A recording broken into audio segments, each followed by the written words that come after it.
Hi! Welcome to Words and Grammar. Kung napansin niyo sa mga past days, ating mga lessons ay about words. Ngayon, mag-grammar tayo. At anong salihan natin? Present perfect continuous. May tanong ako sa iyo. How will you express an action that started yesterday and still happening today? Pag gano'n ang sitwasyon, ito yung gamitin mo. Ito yung solution mo. Present perfect continuous tense. Pag sabihin natin present perfect continuous, present means ngayon. At saka perfect means may action previously. Continuous means tuloy-tuloy. So, kailan gamitin ang present perfect continuous? Gamitin yan kung merong action na nag-start in the past and continues until now. May action na nangyari sa nakaraan pero tuloy-tuloy na ginagawa hanggang ngayon. Yun ang ibig sabihin nun. So, ano ang formula ng present perfect continuous? Madali lang. Una, subject. Then, lagyan ng has kung isa lang ang subject. Have kung marami. Lagyan ng been. Tapos, yung verb.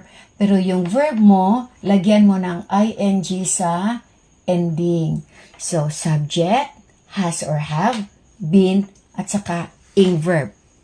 Example, sinong subject natin? Si tatay. Okay. Tatay, kay tatay isa lang, so has. Tatay has been cooking for 50 years. Ay, tagal nun. 50 years, imagine that. So, napansin niyo yung present perfect continuous ay nag-focus sa duration.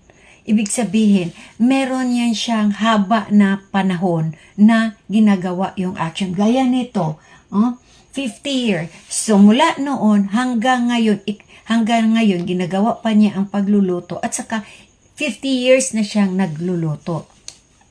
Napansin nyo rin na gumagamit tayo ng for. Kasi yung for ay, ito yung magdidetermine kung kailan yung time.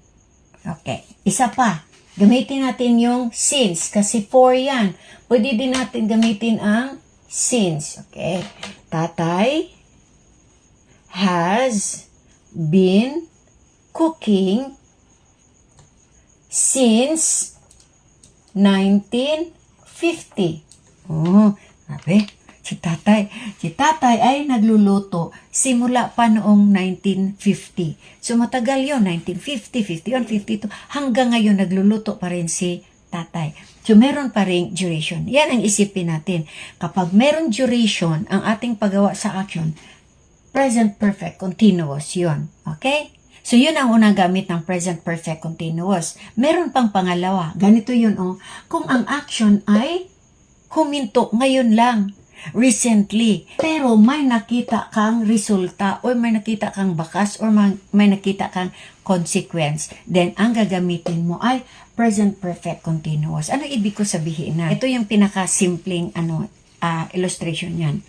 Halimbawa, umulan, ilang oras umulan. So, matagal yung pag-ulan. Let's say, 20 minutes, 30 minutes. Tapos ngayon lang, huminto yung ulan. Tapos, of course, kasi umulan, basa yung kalsada. Dumating yung friend mo. Nagtanong yung friend mo, ba't basa kalsada nyo?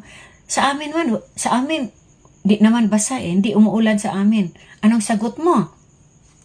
Gamit ka doon sa subject. Ganun pa rin yun. Subject, has, have, been, tapos ing, verb. Okay, sige. Bakit basa yung kalsada nyo? Sa amin hindi basa. Ito yung sagot mo. It, tapos has, kasi isa lang ang it. It has been raining. Kasi yung rain, dagdagan mo ng ing. It has been raining. That is why the road is wet. Kasi sinagot mo yun eh. So, it has been raining. Ibig sabihin, umulan kanina, tapos bago lang nag-stop. Kaya, ito yung resulta, no? Kaya, basa yung road. So, I hope na intindihan nyo yun, no? Present perfect continuous gamitin kung may action na nakaraan, tuloy-tuloy ginagawa mo hanggang ngayon.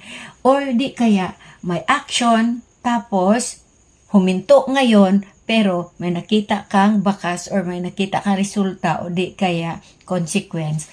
Pag ganun yung mga sitwasyon, kailangan gamitin mo yung present perfect continuous. Ano ang formula?